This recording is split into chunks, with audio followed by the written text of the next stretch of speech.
سلااوان لێبێت بینەری زاری کرمانجی لە دەواازەی قەزای خەلیفانم.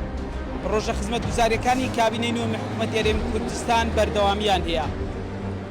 پرۆژەی بەدووسایدکردنی فلکەی ئاڵانە بەرەو سنتەری قەزای خەلیفان یەکێکی ترە لەو پرۆژانەی کە حکوومەتی هەرێمی کوردستان لە ئێستادا کارە سەرەتایەکانی دەست پێ کردووە.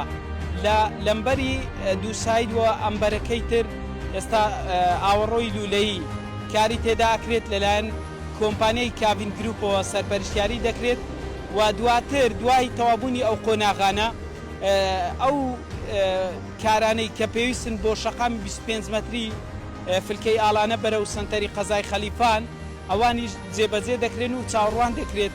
ئەم پرۆژێش کە بەدووسایکردنی ئەم شوێنێ بەرەو ناو سنتەری قەزای خەلیفان لە ئەم ساڵەوە بە کۆتا بێت. قسەم لەگەڵ مەفدی تعریف ئەحمەد قایمەقامی قەزای خەلیفان کرد، باسی لەو پرۆژەیە کرد کە پرۆژەیەکی گرنگە و ئەم شوێنە دەبێت بە دووساید و هەم گەشتیاران هەم خەڵکی تر بە ئاسانی دەتوانن بێنە نێو خەلیفان. لەبەرەوەی پرۆژەی ئەندەرپاسی خەلیفانیش یەکێکە لە پرۆژە ستراتیژیەکان ئێستا کارەکانی تێدا بە کۆتا هاتووە، ماوەیە کە بەڕووی شوفێران کراوەتەوە. لێرە تیمەکانی سەر بە کۆمپانیای کاڤین گروپ سەرخاڵی ئەوەن کە سەرەتا ئەو ئاوەڕۆ لولەیەی کە درێژیەکەی زیاتر لە 1 کیلۆمەترە کاری تێدا ئەکەن و لە قۆناغی کۆتاییدا دواتر دێنە ئەو بەرەی شەقامی دووسایدەکە لەوێش بە هەمان شێوە کاری تێدا ئەکەن و دواتر کارەکانی تری پرۆژەی بە دووسایدکردنی شەقام 25 مەتری